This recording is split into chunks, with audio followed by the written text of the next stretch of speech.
Welcome to those of you who are new to this channel. My name is Josephine. I appreciate you all. I welcome you to my channel.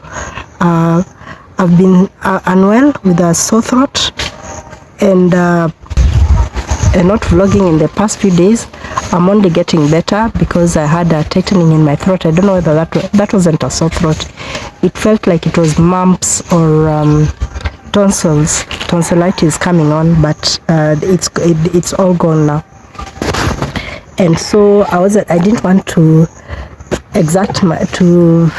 to put pressure on my voice, and so for a while I just stayed put, rested a lot. It was also giving me a lot of fatigue and discomfort. I rested a bit, took some local just some local ingredients, vegetable and herbs, and now I'm feeling better. So I've been unable to do much even during the day. I'm still giving myself rest, like really just ensuring that I'm taking enough water, I'm taking enough hot liquids, I'm taking enough citrus fruits, and keeping myself warm. Today, luckily, it's very sunny. The sky now has gone clear blue. Earlier on, it was a bit cloudy. So being unwell is an awful feeling, and we need to be thankful to God all the time when we are fine. I mean, we shouldn't take it for granted. And yeah, we shouldn't take it for granted. I'm very thankful that I feel better because I was actually feeling awful. I was unable to sleep in the night, and I'd force myself to be in bed by 9:30 or 10 every day, but still I'd be having so much fatigue. I'd dress very warm, I'd still not even be sweating.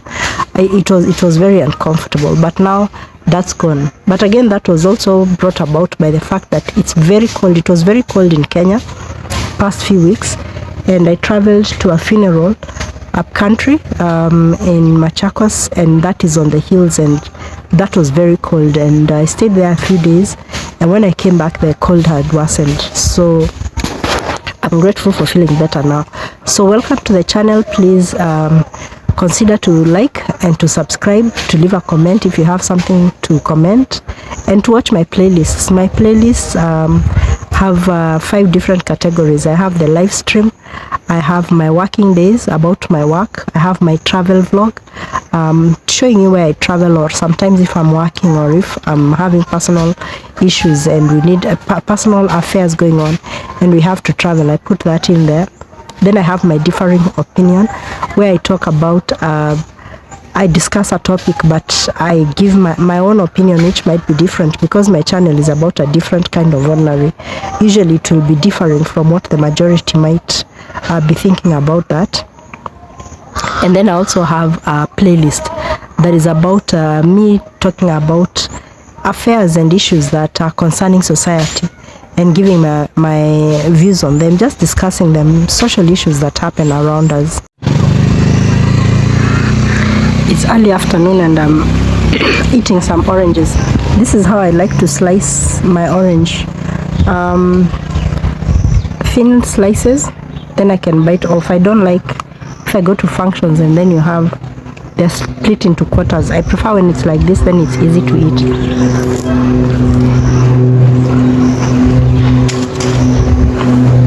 Excuse me. So I'm taking a heavy load of fruits, citrus fruits.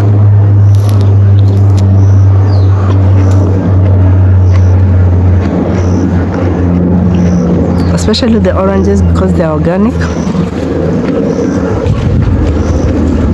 And I like to chew them with this fiber, because the fiber is good for digestion. I prefer this to making juice, and plus you need many to make juice, but even if I had many, I still prefer, in as much as possible, when I'm eating fruit, I like to eat it together with the fiber because of my improving my digestion.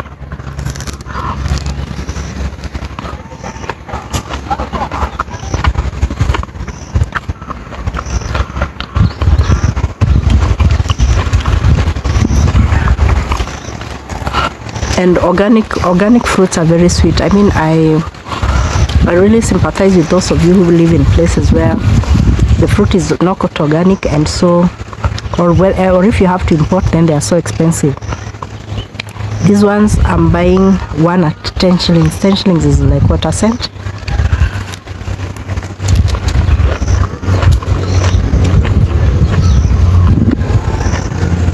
Or even less. Where I come from in Machakos, in fact in most of Ukambani, it's a semi-arid place, but fruits grow very wildly, very free. We have a lot of orchards. Actually, the biggest orchard commercial orchard used to be based in Machakos. Yes, was it in Machakos, in Ukambani? The factory was in Machakos, and I don't know what happened and it went down. Kenya Orchards Limited.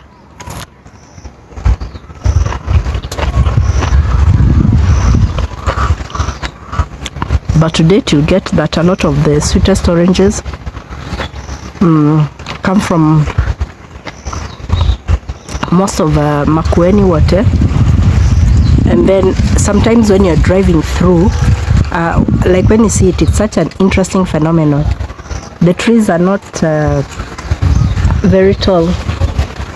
I can say that when they grow to the highest, it's maybe 9 to 12 feet. But I think, let's say average of 10 feet tall. And then they are thick, rounded. And the oranges are just hanging. You just see dots of orange. There's a time we passed there, we had gone to visit a relative. And I was in so much shock, like, there are so many oranges, people don't know what to do with them. And you can imagine in Nairobi, there's a whole thirst for fruits. Oh my goodness, that was so sad to see. But it's because middlemen come and spoil everything. The local farmers do not have capability to come and sell their produce in Nairobi directly. The middlemen want to pay next to nothing for a lorry load. And consumers, not just in Nairobi but countrywide, want the fruit at an affordable rate. And this is where poor governance comes in. Because you expect that with good governance, the leaders of the region are going to know that at a certain point in the year, we have an overflowing abundance of this produce that we have in this county. So what we should do is to get in agreement with buyers, collectively that is, or we do it on behalf of the farmers who do not have the capacity, and then you can decide that we as a county are going to say that per sackful we are going to buy so much, which is a competitive price with the market. And then rather than individual brokers who can come and take advantage of the farmers to be the ones who are going to be relied upon, and then they can sometimes come and say the market is saturated and they have to buy at the lowest throwaway prices, then the government can do something different and then make it possible to either produce, have a factory produce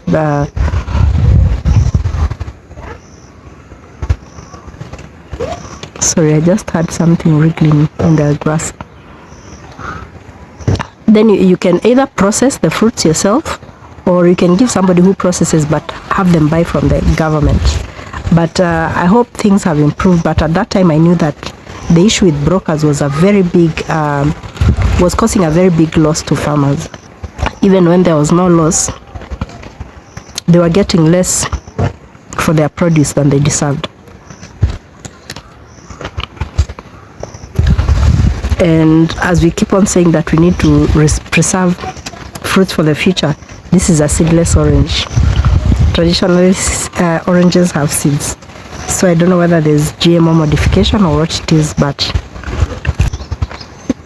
very sweet. Very, very sweet. And this is a perfect snack to pack when you're traveling, to have as dessert, to pack for children when they're going to school,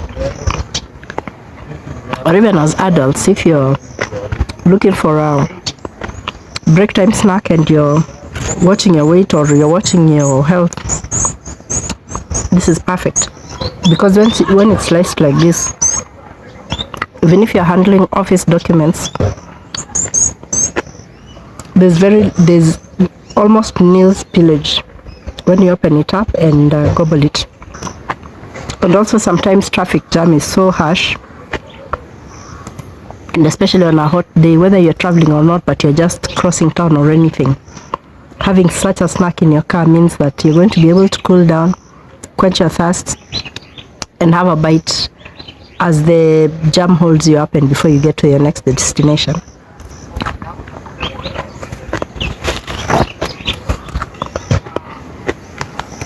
That was delicious. So I've been talking to women on the street, just asking them different questions, and in the course of chatting, of course, when you're chatting, people are opening up, you're also opening up, you're comparing problems, you're comparing challenges, you're comparing situations, and sometimes you're also uplifting one another, advising one another, trying to find solutions for one another. And one of the things I've come to find out that a lot of the women, maybe it's the women that are around me, because a lot of them come from vulnerable homes where they have no formal employment and neither does the spouse. And or even if there are children in the home, probably they are doing some manual job somewhere. So finances, economic reasons cause a lot of friction in the house, and I think it's needless to say that a lot of these homes are being held up by women. And the women that I talk to, I can say it's a demographic group of persons, probably 30 to 45 years. Well, I'm pushing it most maybe to 50 years. And my goodness, and that's why I keep on saying, even when I don't have the capability and ability to run my community-based organization in full, I'll never give up on assisting people. And sometimes assisting people is talking to them and giving them solutions. And very many times we are just having chats. They'll just tell me, oh my goodness, Josephine, at least you came up with that idea, because I've talked to so many people, I didn't know what to do, but this thing you've told me, this is going to help me. And I'm glad to be of assistance. There are so many families that are being held up by women, by young women. These women have little opportunity to, let me not say to have fun, because it's not like they don't have fun, or they do have fun. Let me not say to mingle, because they mingle. They are in so many associations, women's groups. Some are for Nakuja. Excuse me. Oh my goodness. There's very loud music coming from somewhere. I don't know if it's going to give me copyright. I don't know whether it's a politician or it's a vehicle passing by. Oh goodness.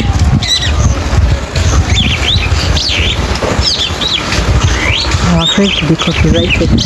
But the person who's clearing the field has come, so that's one thing done. So I was telling you that I had to break off to go and open for them. I told you and then the other time I wasn't able to, because I was so congested and my throat was so raspy, plus it was giving me a lot of lethargy. So I've come to realize that a lot of women from vulnerable homes are the ones running the homes.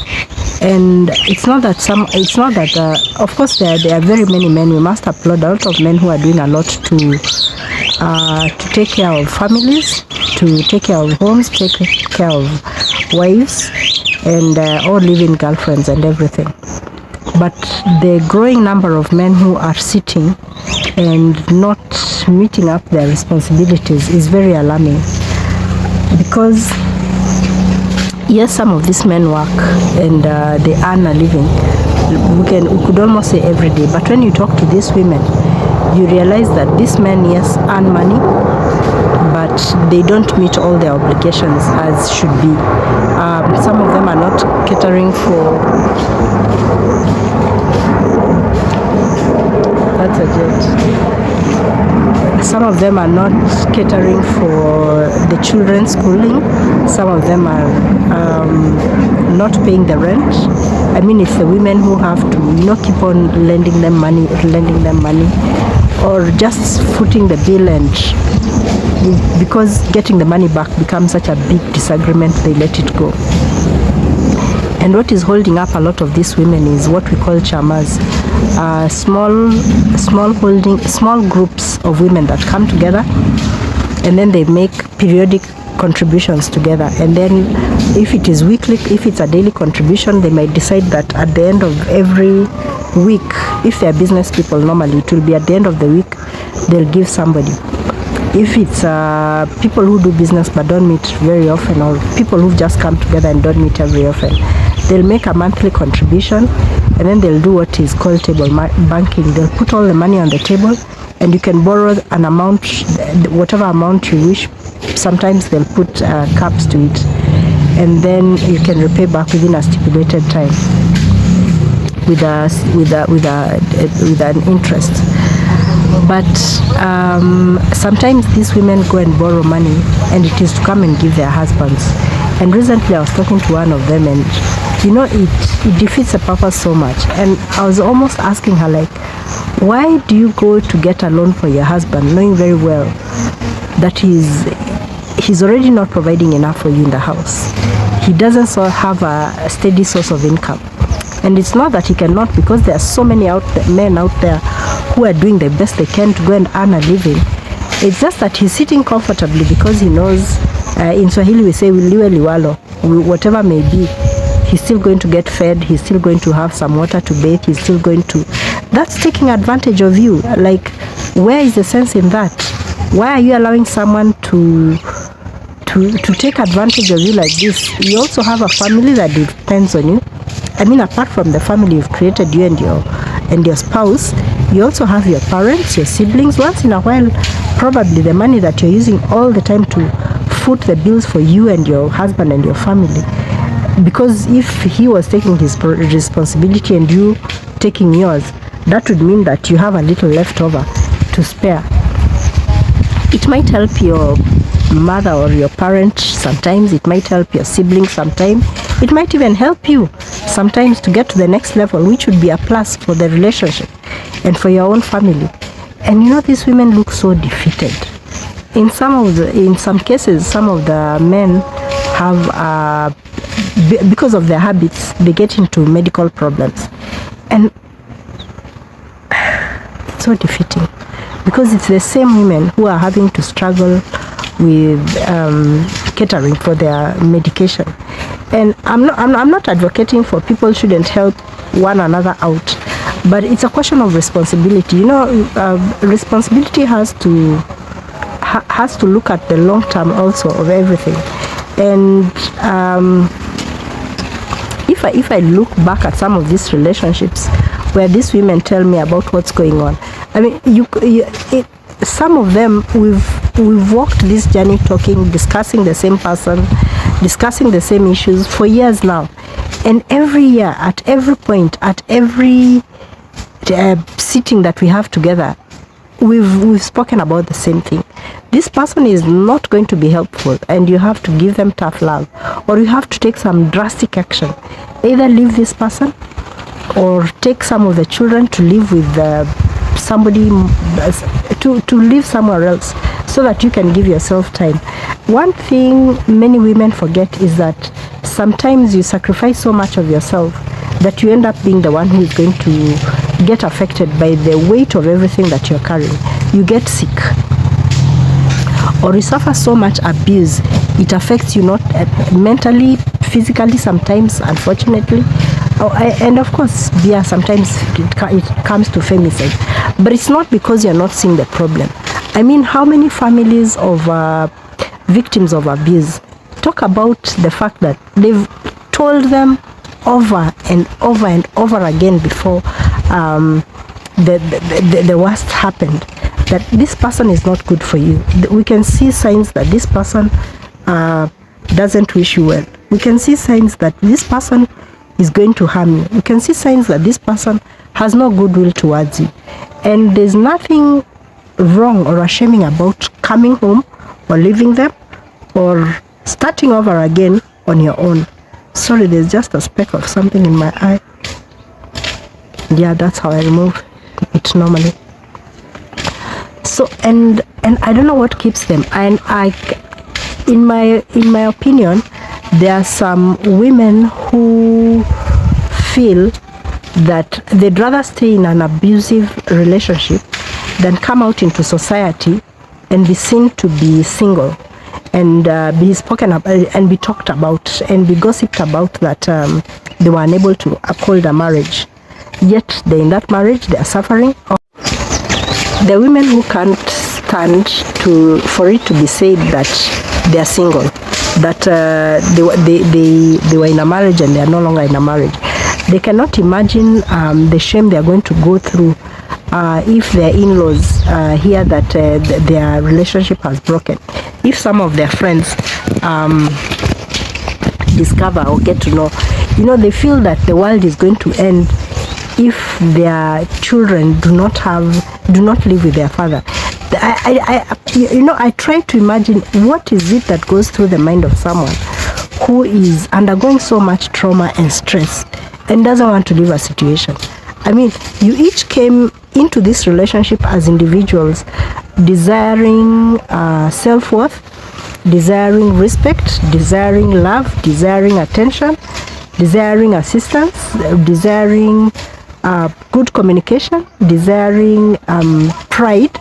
I mean, you will be proud of saying this person is in my life, and they equally, by your actions, by your words, and everything surrounding your life, should have that ability to go out there proudly to say that this is my person and I'm proud of them. But you're in a situation where one person is very satisfied about the relationship because they have nothing to complain about. Their every need is catered for. And the other person in the relationship has nothing, has become so frustrated, there is nothing positive they can say about it. Sorry, whatever is it, dust entered my eye is just a small piece of something that is really irritating me. Yeah, so it eats me up so much. I mean, I feel so sad for these people. And sometimes, especially if children are involved, that's what tears me up the most, because the children suffer, and especially if they are adolescents and teenagers in that relationship, they'll suffer silently, and some of them, this is what now forms who they are going to be as they grow older. The bitterness they are going to hold, to carry and to hold and to take forward as they grow older, go into new relationships, go to settle into their adult lives.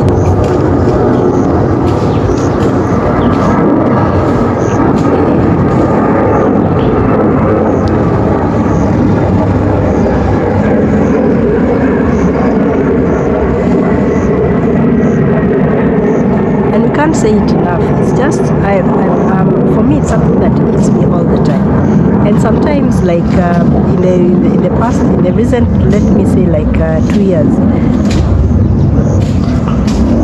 what shocks me is the fact that men out of work are walking out. And I think they enter into these relationships deliberately, walking out of a relationship that has up to even 4 children. When you walk out of a relationship that has 3 to 4 children and they are your children, what in the world is in your head?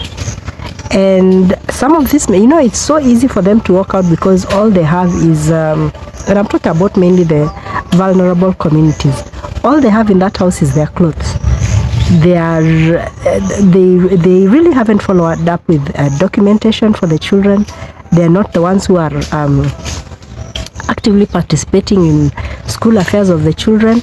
There's nothing binding. When you have a bit of wealth, leaving your home is tearing yourself out of so many things. You've you're the one that takes care of that home. That home probably belongs to you, or you're the one who's been paying rent on it. You've bought I mean, as a couple, there's a lot of investment you've done in that home. But these are people, and normally what happens is that these people who have this level of carelessness to their families, when you talk to some of these women, it's unbelievable. I even feel ashamed to say it. The man may have only bought the bed in that house. Everything else, it's a woman through her hard effort in chamas and everything who's bought it. She's bought the a few chairs that are in that house. She's bought the coffee table that is in that house. She's bought the I don't know.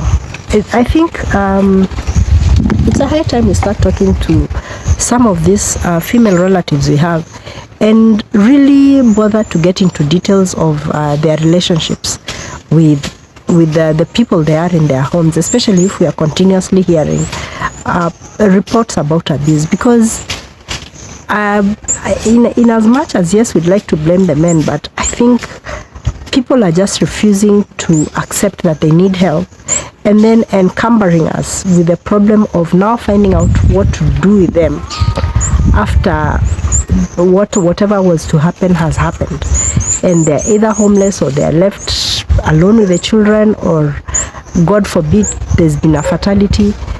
Yet at every opportunity you're trying to tell this person, you're trying to show this person you need to move, you need to get away. I don't know, there's no force mechanism, of course, you can use to an adult to tell them to get away.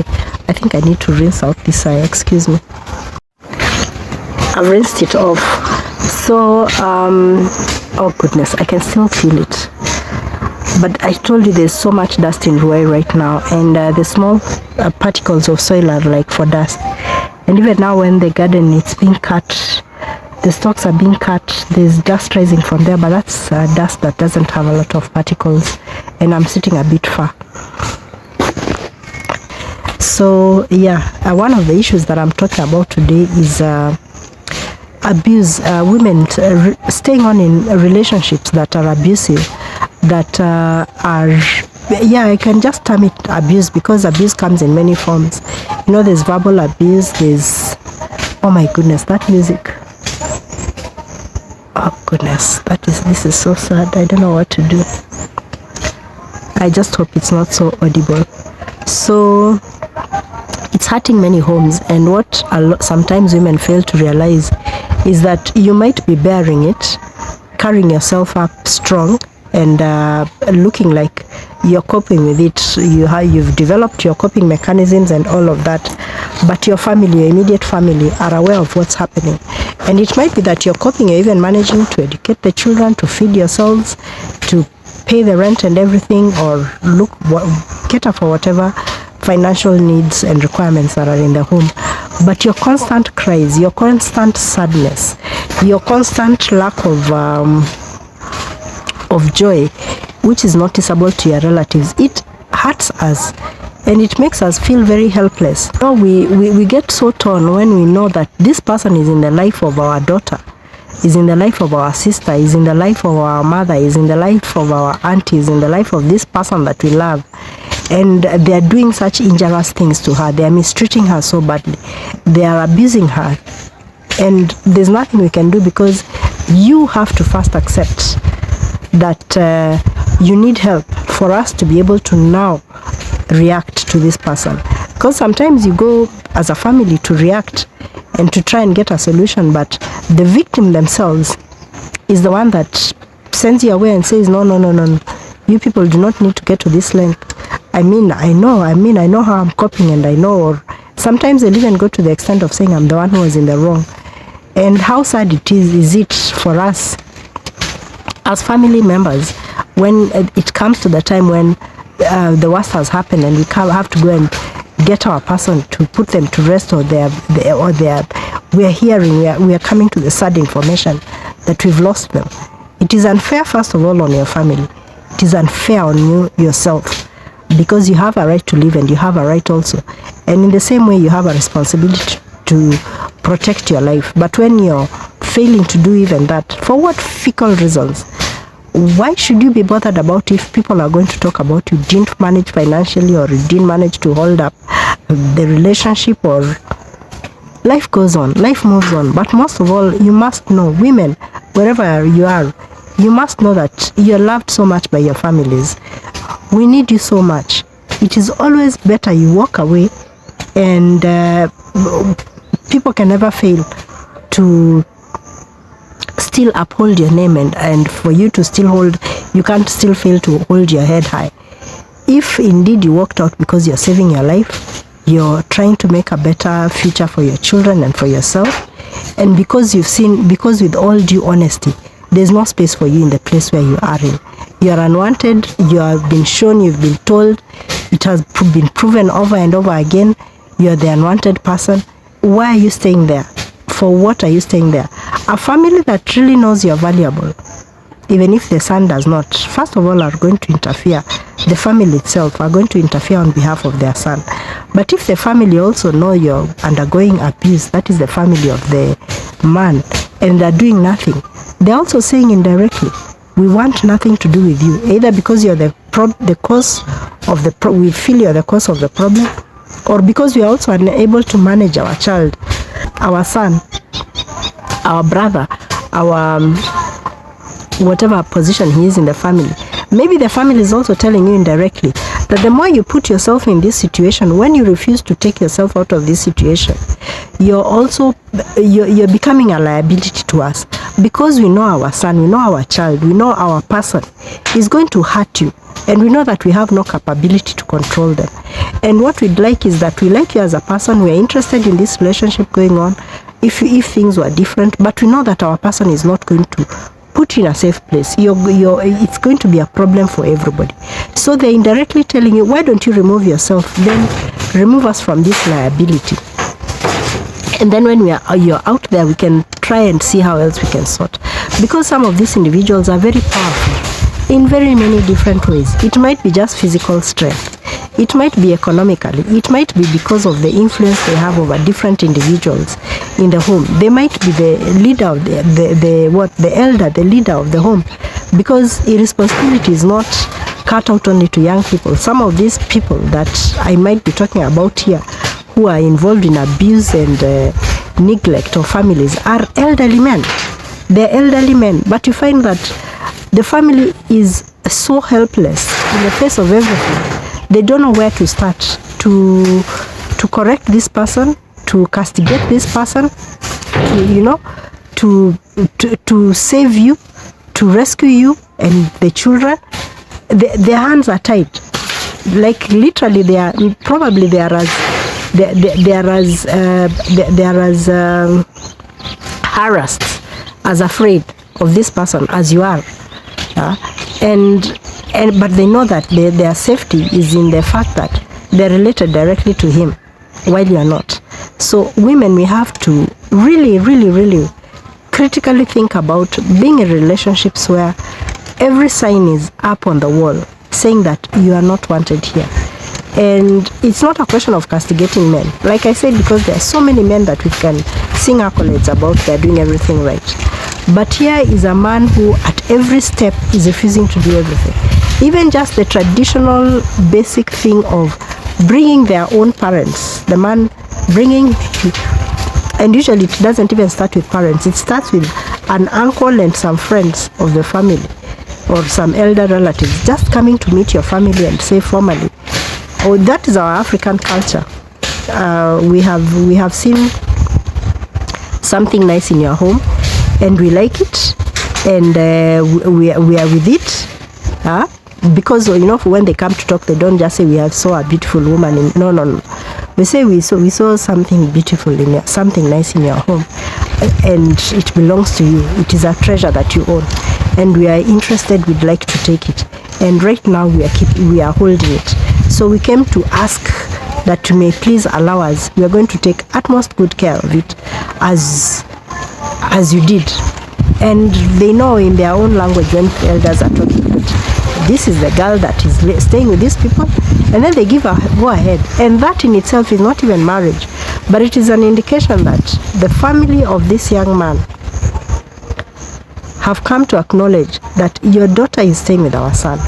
And we appreciate that they've not formalized anything or what, but this traditional step that we are taking is to tell you that while your daughter is in the hands of our son, it will not be the sole responsibility of our son to take care of this woman. Even if, of course, in all literal sense, he's the one doing that. But they're saying that collectively we are going to make sure that your daughter is in good hands, your daughter is being well taken care of, your daughter is safe, your daughter has a voice, your daughter has a place to take complaints in case of anything. If any harm should be coming towards your daughter, we are going to protect her as a clan, as the family of this young man, because you're going far. And sometimes it is literally far, sometimes it is just far in the sense that it's not your home. It might be just in the neighborhood, but it is in the fact that now the elders and the leaders of that home are not the ones where you came from. So when a man doesn't even want to do that, even to have his brothers meet your brothers, to have his friends meet your friends, this is a constant indication that this person wants you in their life temporarily. They are very sure they don't want you in their life for a long time. And if you are in their life on a long term, you're not the basic need in their life.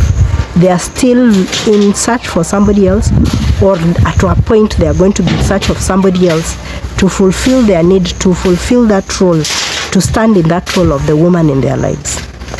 And I know it's a very painful reality to come to, but it is what it is.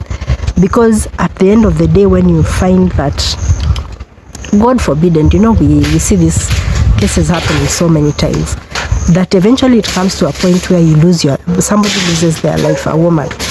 And none of these steps had ever been taken by the man. And they've lived together, they have children, maybe sometimes even grown children. But this man feels so obligated to be the one that is going to probably lay this person to rest. In the African culture, unless you have formally come to ask for the hand to notify the family that you're living with their daughter, you cannot bury her. And especially if you've had children who've even grown up, it means that over the years there have been reminders, because that's how it goes. Even the women themselves know. Means that over the years they have even been requested by the families, and they've been asked, not just by the parents. The parents will always covertly send somebody who can talk to you.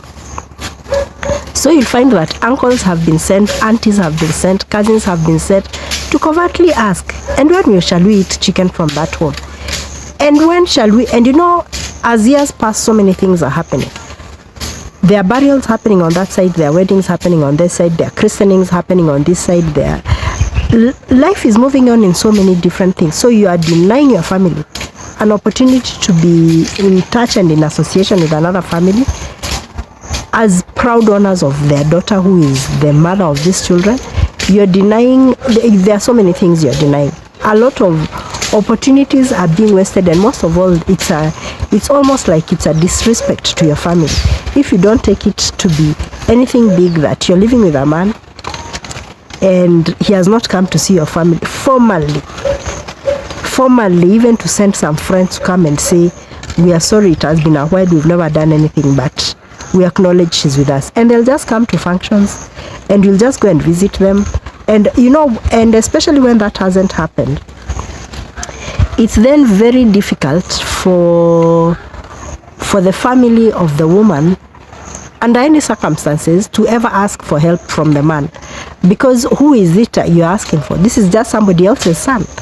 Because these negotiations we are talking about, which are the basis, which form the basis for dowry negotiations, that is what gives you leeway to be able to, sometimes when the young man comes to visit, or the man comes to visit, or when years have passed, for them to be involved also in happenings of the family, the woman's family, and also members of the woman's family once in a while, to be able to hear that, oh, something has happened on the other side, our in-law side. Let us go and condole with them. Let us go and celebrate with them. Let us go and cheer them up on this. Let us go and give them a shoulder because of this. you've blocked that path on both ends. So what I'd like to say is that women, be conscious of some of these things you do. So women, don't deny yourself that opportunity to show your self-worth. Don't put a man on a pedestal and forget that before he was in your life, you were already, and he came because of what you are. So irrespective of how many children and everything, your family loves you, cares for you. Also give them an opportunity to be proud of you. And it doesn't matter whether your parents are alive, whether your parents are poor, whether your family is poor.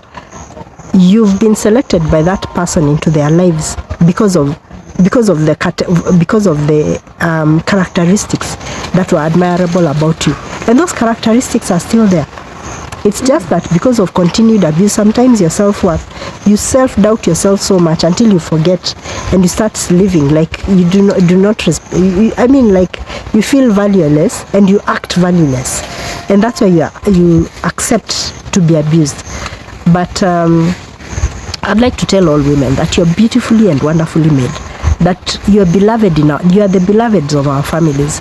We appreciate you and we honor you, and that's why we want you to be honored as much as we honor you. It is already a very big honor if a person has accepted you. This is not your brother, this is not your relative. This is a person who came from wherever they came from.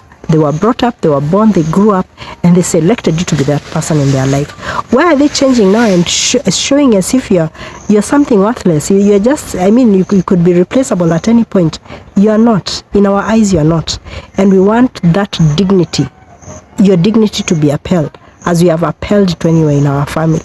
So if you're listening to this, and if you have a relative, or if you yourself are in such a situation, make a conscious decision to either demand for respect or go back to your family and discuss with them, or go reach out to friends, or even reach out to organizations that can help and get out of that situation. But just know that you're beloved. There's no need of pushing yourself so much, insisting to be in a space you're not wanted, until at a point we lose you. We don't want to keep losing women. And there's nothing wrong with being single, even when you had been in a relationship. I know it's a very big challenge to have somebody come back home with their children when they had been in a marriage. And we as families, we struggle so much when you've come back and you are now a burden unto us. But it's just short-lived. After a while, we learn how to cope. We have a lot of capability. We are used to finding ways to cope, and it can always happen. And I'm sure out of the whole family, not everybody would be against you. There'd be one person who would say, let me stay with this child. You come and stay with me here. Let me give you a job. You leave the children with the grandmother, or live with that auntie, or live with that uncle. Even if sometimes the families have to be separated. This is one thing I keep on saying. Even if it gets to a point where you're going to walk out of that marriage and your children are going to be separated, it is just for a period. And then everything will be well. Even if it takes years, so what? But as long as you're alive.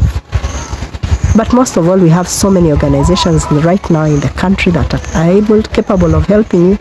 Just remove yourself out of toxic relationships, out of spaces where you're not valued, out of spaces where you're abused. Be safe. Be safe for your sake, for our sake, for the sake of your children. And do not give strength to abusers.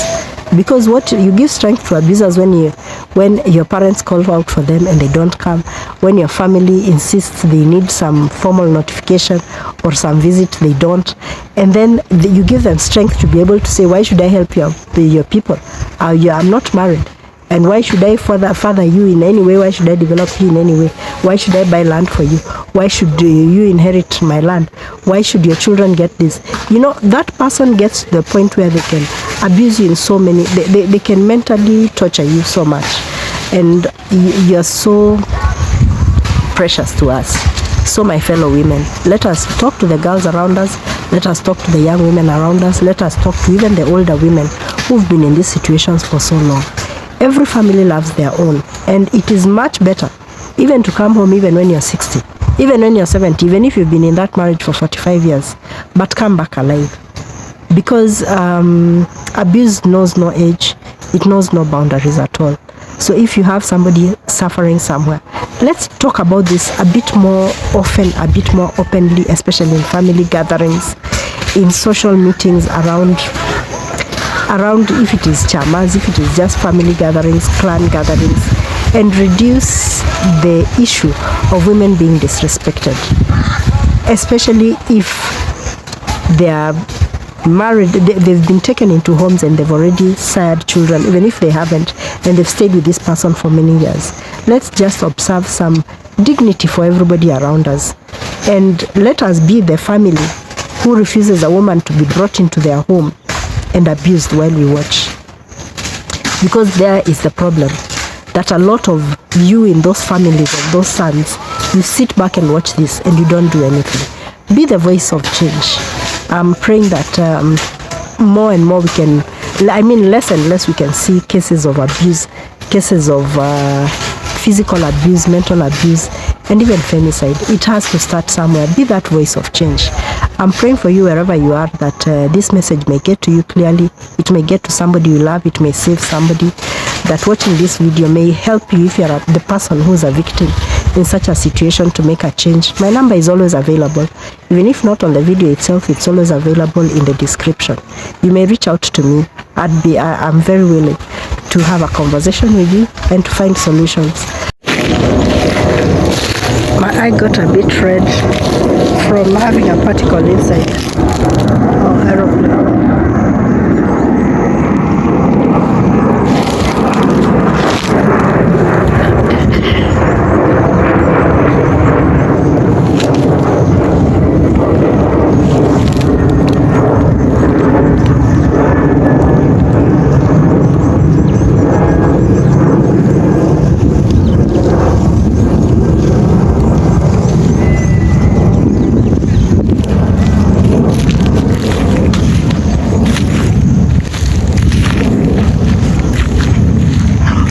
So the garden has been cleared finally. It's ready for preparation with the upcoming rain season when it begins. I won't have stress about that. At least I like when it's clear like that. Now I can just concentrate on making plans for when the planting season will begin. At least I have most of the seed that I need to do for sweet potatoes, for pumpkin and maize. I'm just hoping, because this tree has grown so big. Look at that. It's called Mosanduko in Kikamba. It's a very herbal tree, and I've never seen a tree that grows so strong so fast. I always used to think it was a weed. I've always seen it, but I thought it was a weed. Look at it. Let me show you the leaves up close.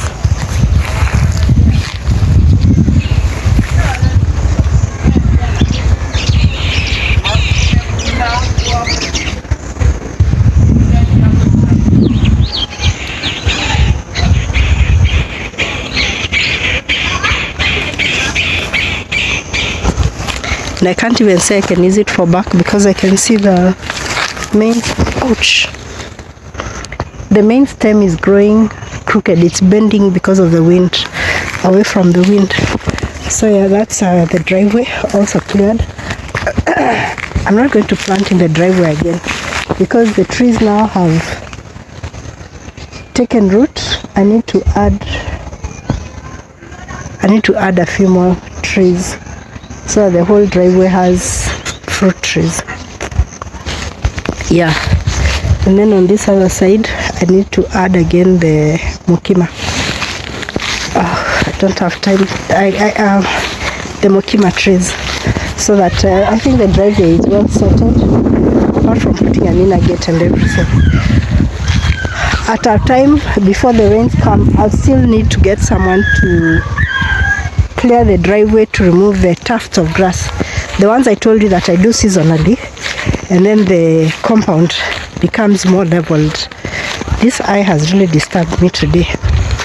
So I thank you so much, all of you who stayed on the channel, who came on to watch my live. I appreciate it.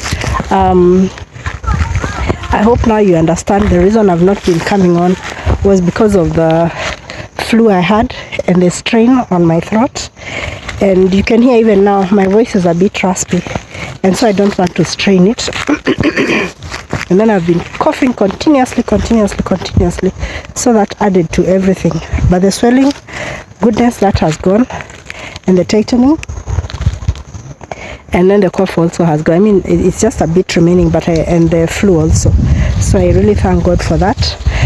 Continue to stay on the channel. Please remember to like and to subscribe, to tell a friend, to leave a comment once when it's possible. And anytime you're ready and you're looking for a means of entertainment, unstoppable entertainment, watch any of my 450 videos. I appreciate you, and I love you, and God bless you wherever you are. So God bless you and guide you and protect you and meet you at your point of need. And so from Ruai in Nairobi of magical Kenya, it's bye bye.